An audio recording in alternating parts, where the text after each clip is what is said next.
Энэ сарын 25-ны өдөр Монголын үндэсний музейгээс за 8 дугаар танхимаас нь энэ нэгсэндээ Богдхаант Монгол улсын түүхэн тухайн үеийг харуулсан түүхийн танхимаас за түүхийн 2 тамга алга болсон байна. За энэ үед бол яг Монголын үндэсний музейн албан хаагчид цайныхаа цагаар завсарлаж байх үед танхим эзгүй байх үед үзмэр байсан шилийг хаглаад дотор нь байсан 2 тамгыг авч явсан гэсэн мэдээлэл. За гэхдээ энэ 2 тамга хоёулаа яг их хуваараа биш хуулбарлан хийсэн хувилбар нээжээ.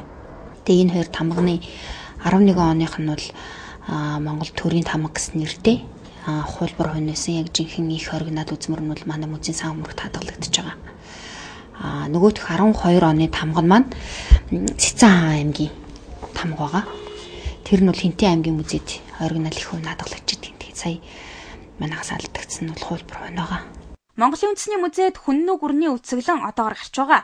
Хөл хөдөлгөөн ихтэй энэ үеэр тус музейд хадгалагдаж байсан Богд хааны үеийн 2 тамганы хуулбарыг хулгайсан нь энэ юм а.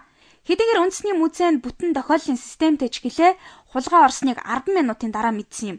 Хяналтын камерт бичигдснээр тамгыг хулгайсан этгээд сарвчтай малгайтай пүүзтэй жирийн үзэгч мэтээр орж ирсэн залуу ээжээ. Алдагдсан 2 тамганы хуулбарыг гипсээр хийж боронзоор бүрсэн. Нэг бүр нь 4500 төгрөгийн үнэтэй юм байна. Шууд соёл мам төллөө.